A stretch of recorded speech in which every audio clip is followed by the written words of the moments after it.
listening to Your Secret is Safe with Me, non-judgmental talk about infidelity with Dr. Marie Murphy. If you're looking for new perspectives on complicated relationship issues, you've come to the right place. Days go by, they're crawling by. Hi, everyone. I'm Dr. Marie Murphy. I'm a relationship coach, and I help people who are engaging in anything they think counts as infidelity to deal with their feelings, clarify what they want, and make decisions about what they're going to do.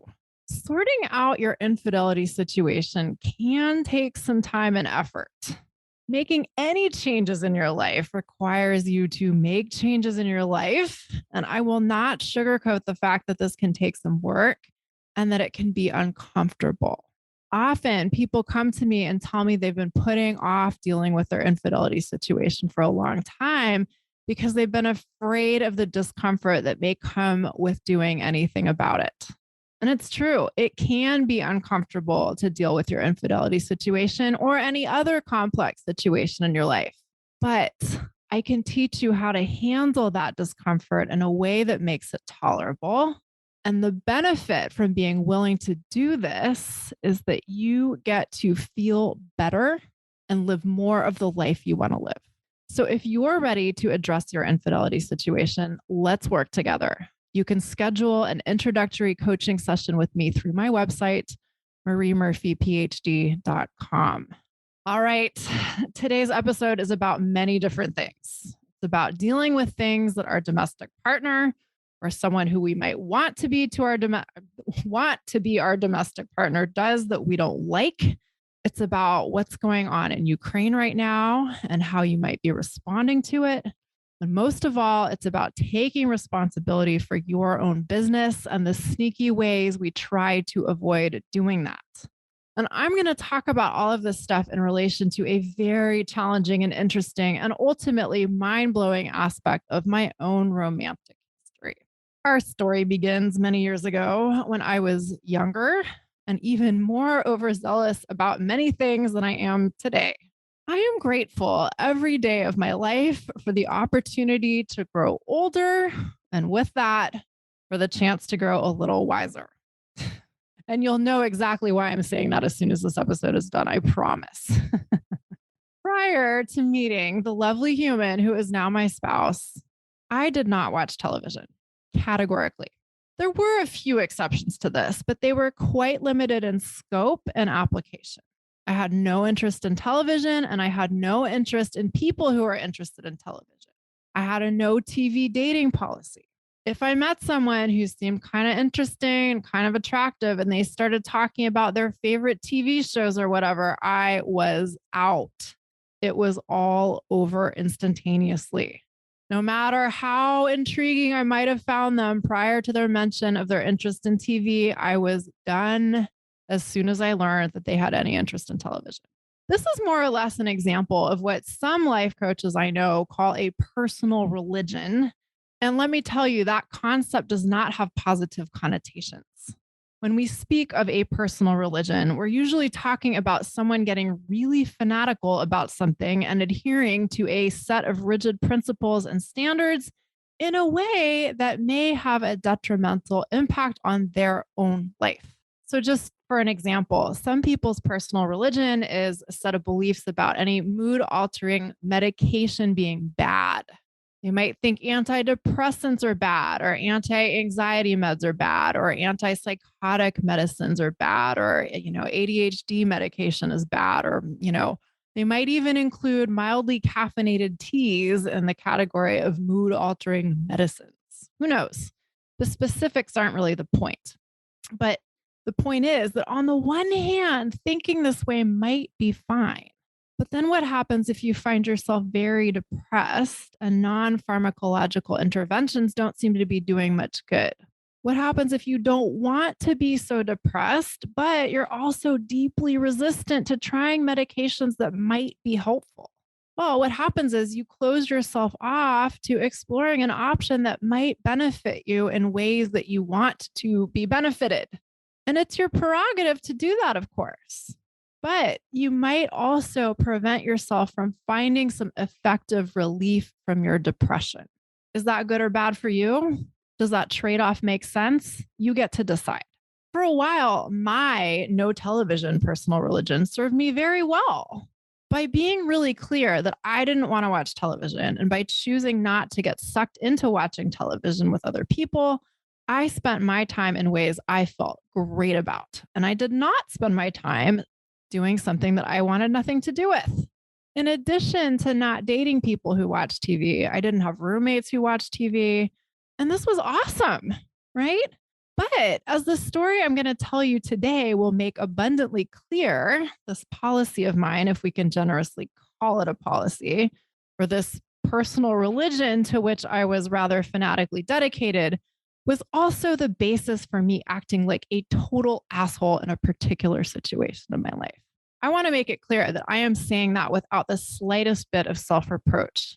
I say that I was a total asshole with awe and wonder and gratitude because I was able to eventually recognize that I was behaving in ways that I didn't really want to behave. And I was ultimately able to learn so much about myself from my behavior. And in the process, I also learned so much about love and partnership and the human experience and our shared humanity and all of its so called flaws or limitations. And I don't have to beat myself up for past actions in order to behave differently now. So here's more or less what happened. This is the kind of story that could be really long, but for obvious reasons, I'm going to try to make it reasonably short. Once upon a time, the lovely human who is now my spouse and I met, and we hit it off pretty quickly. Sort of fair to say that we were married within a week of our first date, although I do not mean that literally. And furthermore, it might not be all that accurate to say that we even had a first date by most definitions of such things. But anyway, the point is, we were both all in on our relationship pretty much right out of the gate, even though we didn't actually get married in the official sense until about 10 years after we got together. This detail, the fact that we pretty much decided on each other so quickly is interesting in many ways. But for today's purposes, the key thing I want to emphasize is that I had already invested in him pretty much completely before I learned about the extent of his love for television and the extent of his love for and dedication to watching American football. When I first went home with him, he had this humongous television, or a television that I thought was excessively large anyway. And I was like, oh no, here we go. This is it. This could be the deal breaker. But as we started spending time together, he didn't seem to actually watch the television all that often. And I was relieved. And so we just kind of went on about our business of getting to know each other, and everything was great. And as it turned out, like I said, he most definitely was a television watcher. But initially, I worked around this because A, he didn't seem to watch that much television. And B, I thought he was pretty great. And I even watched some TV with him. And I learned that there are actually some rather hilarious and amazing things on television. And I still watch some television to this day, and I kind of enjoy it. And I also think television is also kind of crazy. Never mind that. I also learned very early in our relationship, before we'd ever signed a lease on a shared apartment, that he was interested in American football. And this was something that I had absolutely zero interest in. But this too didn't seem like that big of a problem because he didn't seem to watch it all that much. And he didn't seem that fanatical about it. So I didn't make too big of a deal out of it at the time. And, we just went on about our lives together. What I didn't fully understand for the first few, maybe it was a couple, maybe it was a few, it was like 2 or 3 football seasons that we were together, was that a combination of factors, his work schedule and probably his initial interest in me had kind of mitigated his football watching habits during the first 1 or 2 or maybe even 3 years of our relationship. And then we moved into a very small condo while I was simultaneously enrolled in a PhD program and a holistic health practitioner program. And I was busy. I worked all the time and I had to study all the time and produce written work all the time and do all the stuff. And I wanted to have at least some time when I could work at home quietly without the distraction of, for instance, a football game blaring from the large TV in our tiny little living space. Dear listeners, this was when we moved into this condo, that the full extent of my now spouse's obsession with American football became completely known to me. I can't remember exactly how it all unfolded, but there came this like point of revelation. I think it was, like partially his work schedule changed, partially I wasn't quite as novel and like exciting and distracting anymore. And partially we were able to get some channel, some cable channel that had like football on it or different football on it that we couldn't get in other places we lived. And lo and behold, my sweetie pie was able to fully dedicate himself to being the football fan that I know him now to be. And more or less, all of a sudden, I was like, oh my God, like this is a terrible situation. What have I gotten myself into? I had never like known a football fan before. Not really, anyway. I had never had a good friend or a paramour or anyone like close to me who was obsessed with football. So essentially, he was a species I had zero familiarity with. And once I realized the nature of what I'd gotten myself into, I was like, what? I didn't know I'd signed up for this and I didn't like the state of affairs at all. I was like, who is this person who thinks they can have the TV on at full volume and yell at said TV at an even fuller volume just because a certain sporting event is being televised? A certain sporting event that I happen to think is stupid is being televised, right? But of course, as you are probably aware, during American football season, multiple football games are televised each week. And it just so happened that the day of the week that I was able to spend the most time at home was Sunday. And that, of course, is also the day of the week when a lot of football games are televised. I was very displeased by this turn of events. And I thought it was totally reasonable for me to be completely displeased by the television being on whenever there was a football game on and my Mr. Man yelling at the TV and just creating this whole like world of football in our tiny little condo. And I totally thought I had the moral high ground. I was working on a PhD and I was enrolled in another demanding and completely different course of training and study at the same time.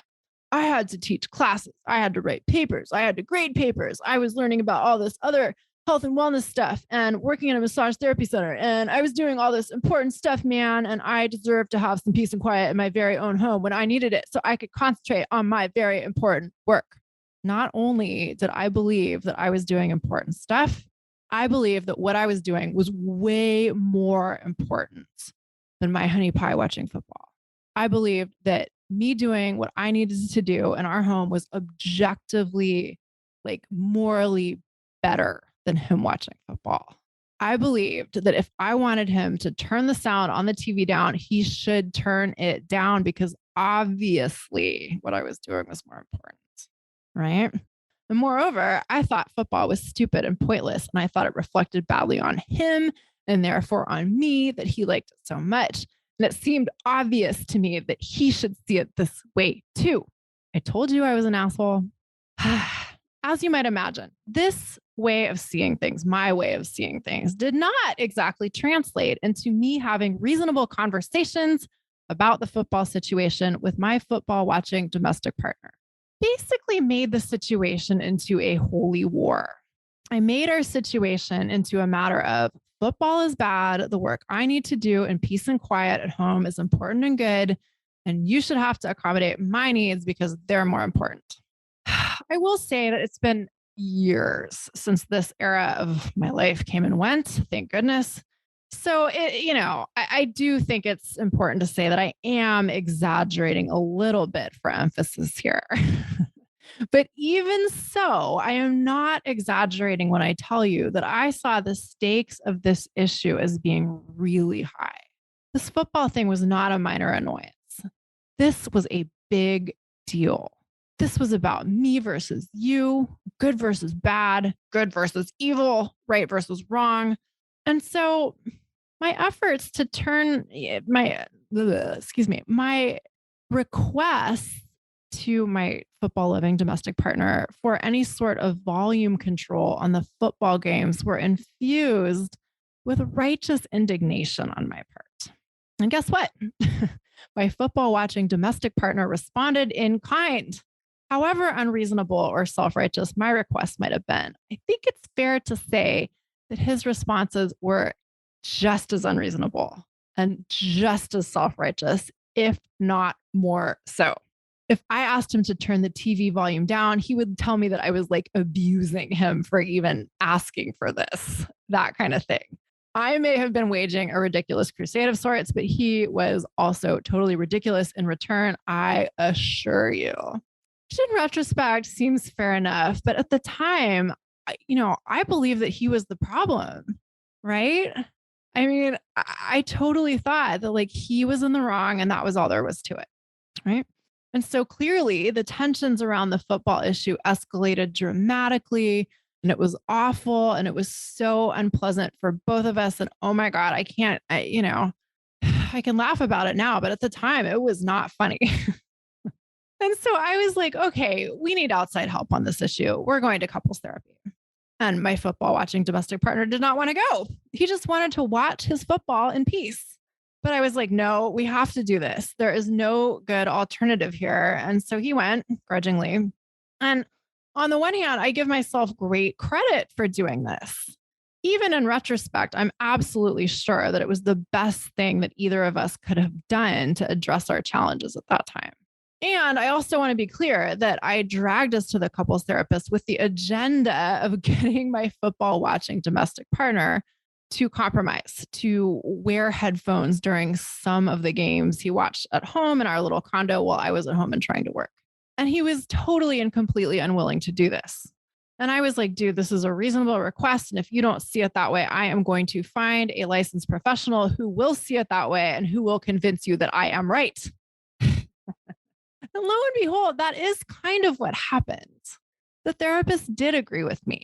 And he did kind of tell my football watching domestic partner that he was being completely unreasonable, which I, of course, found very satisfying.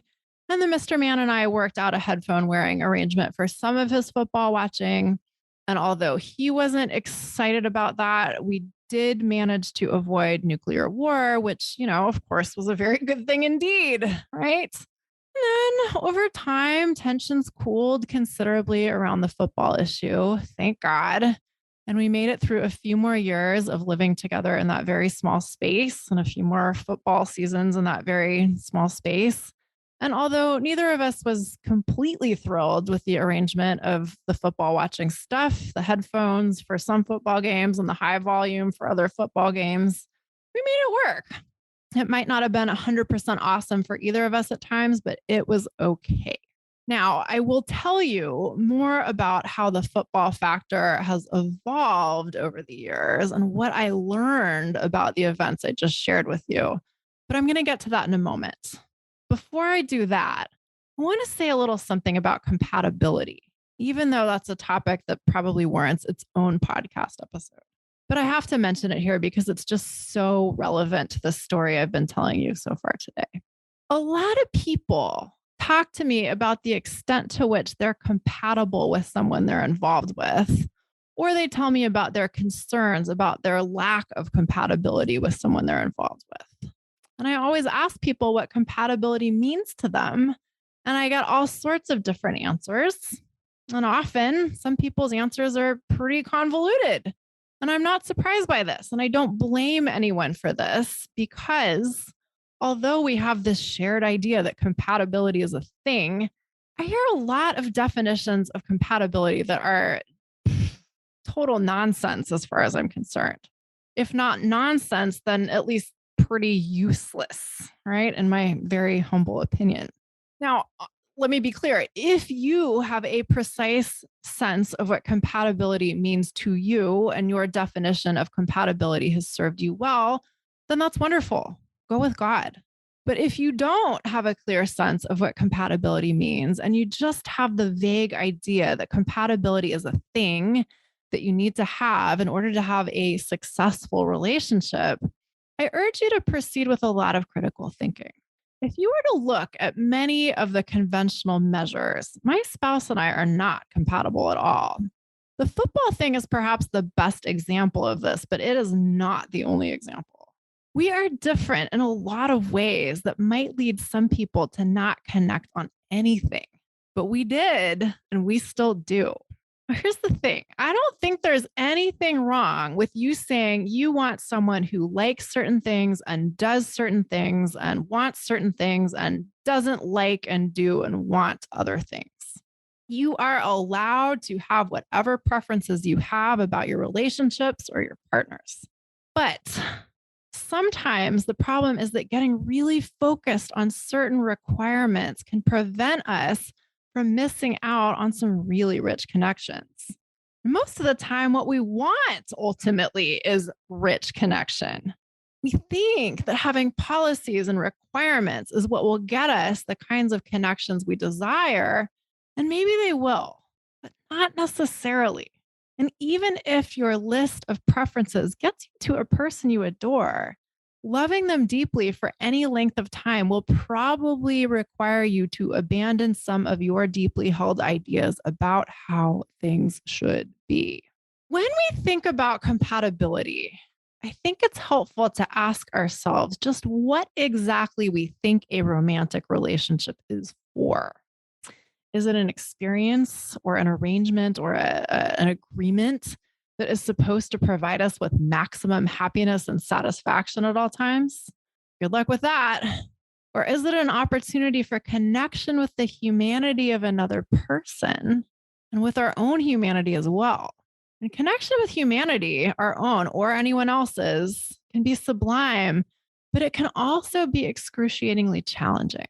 That doesn't have to be a problem because if we allow them to be, our relationships can be our greatest spiritual teachers.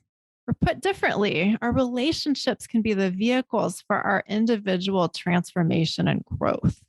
They can be opportunities for us to dedicate ourselves to investigating what it means to be human and be alive and make our way through the bizarre and wonderful experience of being a participant in humanity. Let me just be clear, though, that this does not mean that you should get into or should stay in a relationship if there are things about it that you are sure you don't want anything to do with. The point is not that you have to make it work no matter what, or that there's nothing that love can't overcome. That is not what I'm saying. But I think it is very important to consider that no matter how great someone is, or no matter how great your relationship with someone is, there are probably going to be things about them and about it that you really don't like at times.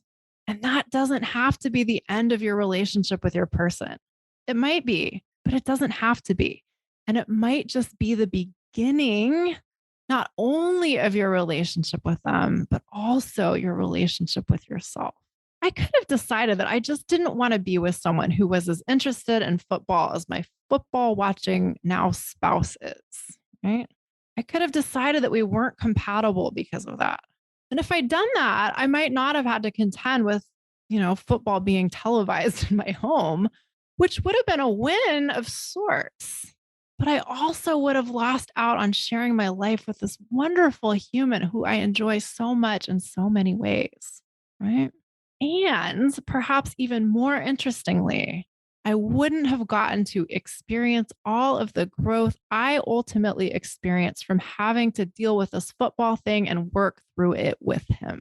What I eventually learned long after we moved out of the junior one-bedroom condo, long after me getting all self-righteous about my need to have, that's in quotation marks, by the way, need to have peace and quiet at home being more important than my football watching domestic partner's desire to watch football, was that I had been making the whole football thing into something much greater than the amount and quality of sound happening in my little home back when I was trying to work in quiet. I had been making the football thing into an issue of my interests and priorities versus my partner's interests and priorities. Like I said before, I really thought that the stuff I was doing was inherently more valuable than him getting to watch football in the comfort of his own home. I couldn't have told you that then. I didn't recognize that at all then. But being able to see that now is revelatory. And furthermore, at the time, it went even deeper than that. I really felt like my values and my way of life were being threatened by my partner's football watching habits. And I am not kidding about this. I really thought that him watching football at home made it harder for me to live the kind of life I wanted to live at home. I wanted my home to be a container for intellectual and artistic pursuits, a space for meditation, and very deliberately selected sounds. I didn't want a television set to be on for hours of the day. And if it was going to be on at all, I didn't want it to be tuned to a sport that I really didn't see the point of at extremely high volume. What it took me a long time to learn was that I could advocate for my preferences. I could have advocated for my preferences about how loud the television was without waging a crusade. I could have had my opinions about football without letting them be like the basis for a holy war. I could also allow my partner to love football without that meaning there was anything wrong with him and without that meaning that I had somehow chosen a partner who had the wrong kind of interests. I could allow this to be true without making it mean anything for me, for that matter. Now, very important point. If you are a fan of American football and you've been listening to this and you've made it this far, I want to offer you some special thanks. For what it is worth, my thoughts and feelings about football have changed. I now fully respect that it is a thing, it is part of our world, and that many people love it. And I love that, even though I will never love it. I will never even get it.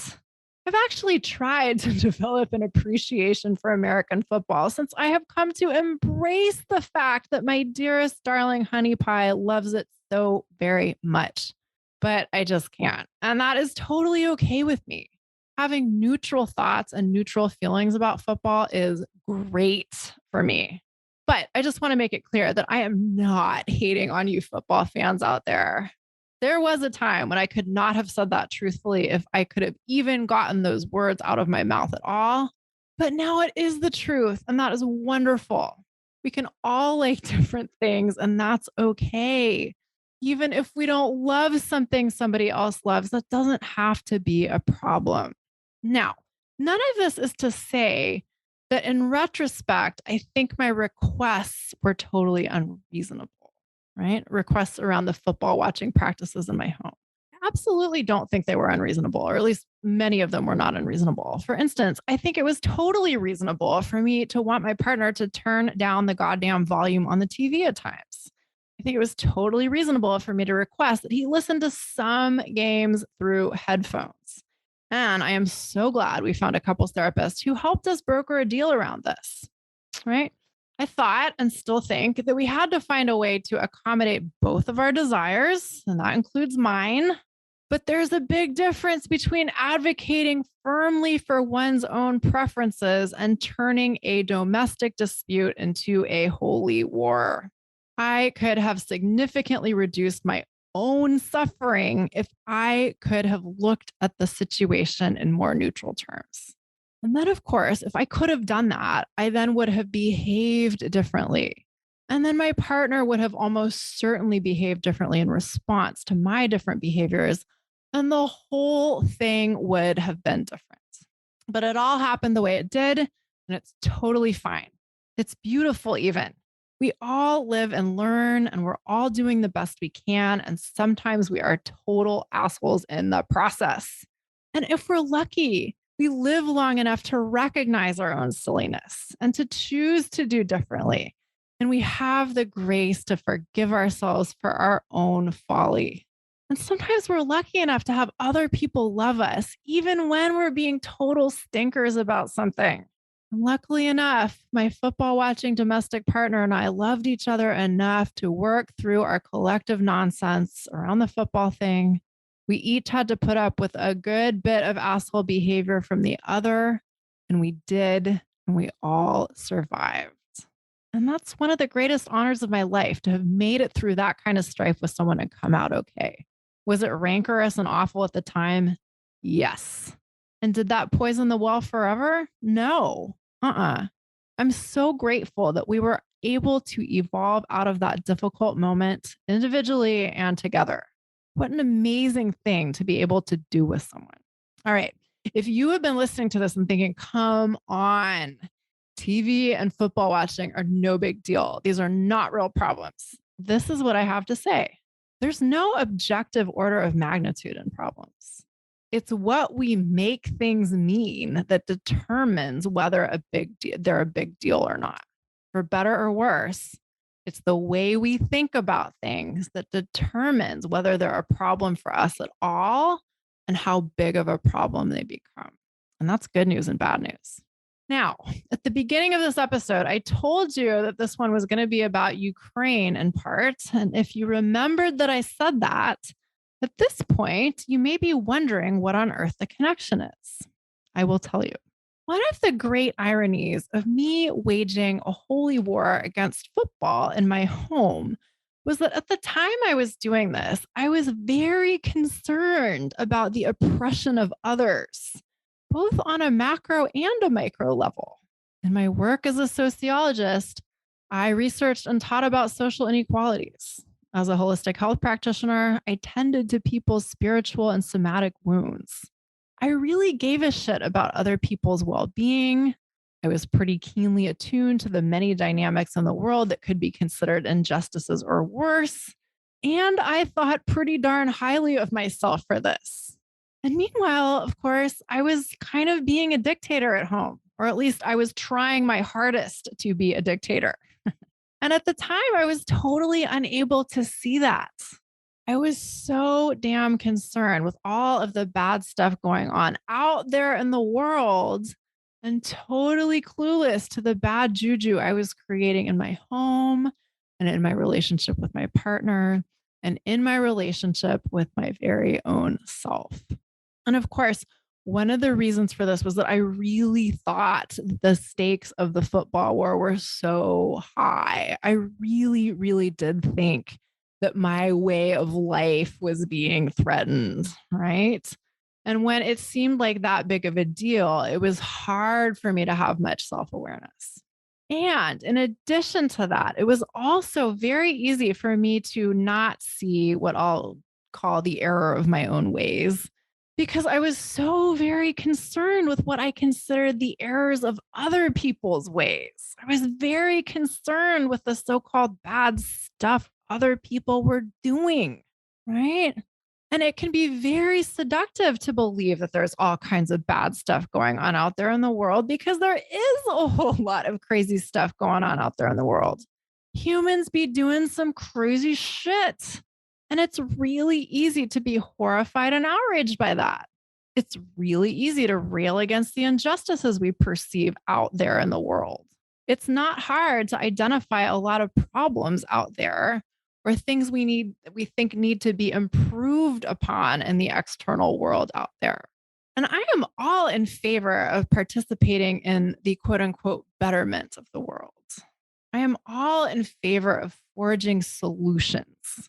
I am all in favor of us taking responsibility for what we can and for our individual and collective evolution.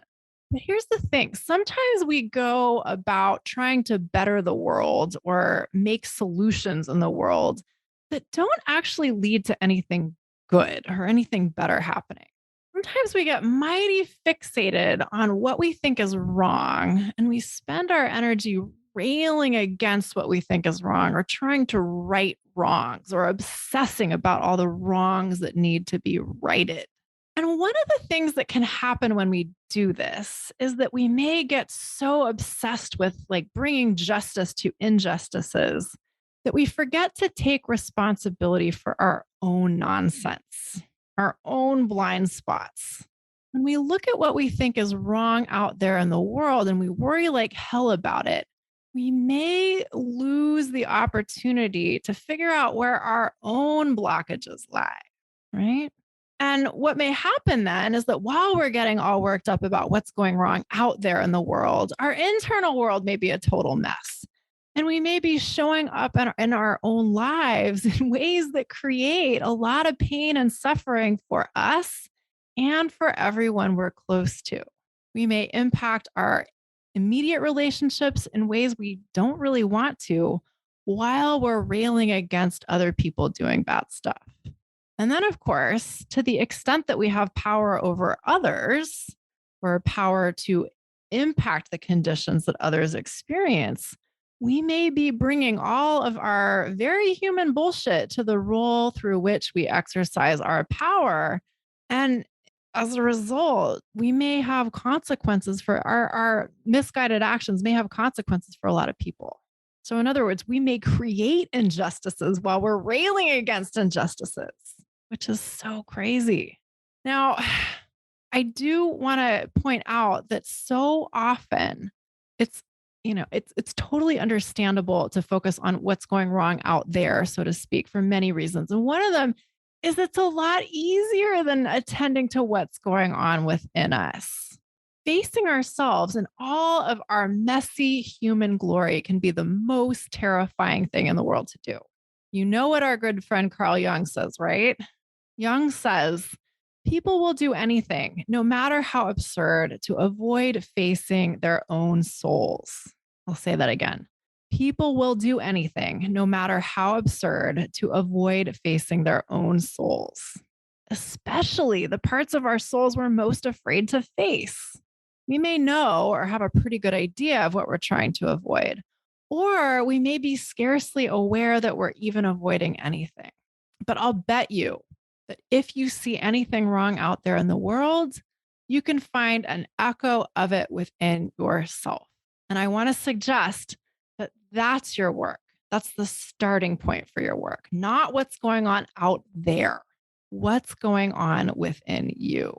Many times when we hear this, we are terrified because we are so afraid of being quote unquote bad or being quote unquote imperfect. And we believe that in order to be okay or worthy or lovable or acceptable, we can't be bad and we can't be assailable. So we then become terrified of our own humanity because it includes stuff that we might not be totally proud of or comfortable with. Our humanity includes stuff that might render us imperfect if there is such a thing as being perfect.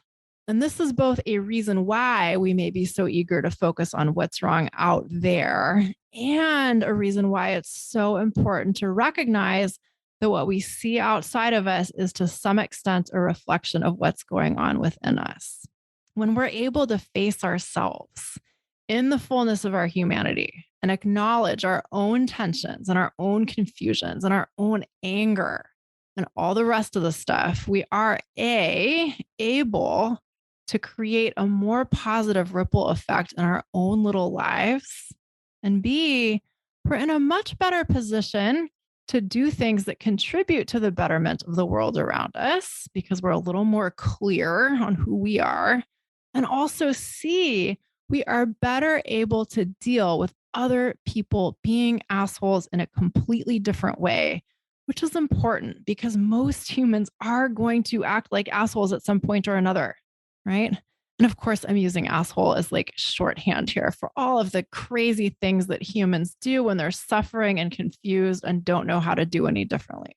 When I say that what's going on out there is a reflection of what's going on within you, I don't mean that you have literally gone out and given orders to bomb civilian targets or kill baby seals or dump tons of trash in the ocean or whatever it is you're concerned about that's happening out there. I'm not saying you're doing the exact same things you get upset by seeing others do. It's not that literal, or at least it doesn't have to be that literal. But if you're willing to look closely, you may see some interesting parallels. I always do. When you can face your own humanity this way, when you can see the parallels between the behavior of others that you revile and your own little human self, you can begin to do the business that only you can do, which is alchemizing your own manure into fertilizer. And when you do this, when you do your own karma, you become a part of our collective evolution in a way that you simply can't be when you're too busy focusing on other people's shit. You show up in your life as someone who is willing to take radical responsibility for themselves. And that is not a small deal. What if we all did that? What if we all took radical responsibility for ourselves? That doesn't mean that everything would be perfect. That's not the point. But imagine how different the world might be. What if we could all say, wait a minute, I'm really hurting and I feel like someone is infringing on my way of life. And I'm trying to deal with that by attempting to control their way of life. Whoa, oh my God, I can't believe I was doing that. Maybe I don't have to do it like that. Maybe there's a way for me to deal with my own pain and my own fear that doesn't entail me trying to hurt or control anyone else. What if we could all do that? Here's the deal. We can't force anyone else to do that, but we can do it ourselves. And when we show other people that this is possible, they just might follow our lead. And when you start where you are, when you start your so-called good works in the world at home within your very own self by taking responsibility for yourself, you're able to participate in the other things you do very differently. You're able to go out there and do quote unquote good works from a totally different place. When you know that people are assholes because they suffer, because sometimes you suffer and sometimes you're an asshole, you can deal with other people's so-called behavior in a totally different way. You can go out and fight for what you believe in without making your fight about anything more than what it needs to be about. You can deal with things you think are wrong or unjust without getting overly indignant or self-righteous. You can believe what you believe is, you can, you can do what you believe is right to do without getting all worked up about what you think is wrong and reviling the so-called wrongdoers. Working towards what you believe is right is so different from railing against what you think is bad. And this is true whether we're talking about intimate personal matters like your romantic relationships or global conflicts. So let us all care about the world around us. May we all be interested in the plight of all beings. May we recognize how interconnected we are, and may we recognize our own humanity and embrace it. And then may we also go out into the world knowing that taking responsibility for our own self is the beginning of making the big changes around us that we want to see. May our orientation to our external world be predicated on a practice of taking radical responsibility for what's going on within our internal worlds. All right, everyone, that's it for today. Thank you so much for listening. Have a great week. I'm praying for peace. I'll talk to you soon. Bye for now. Thanks for listening to Your Secret is Safe with Me with Dr. Marie Murphy. Make sure to click subscribe to get updates on our latest episodes.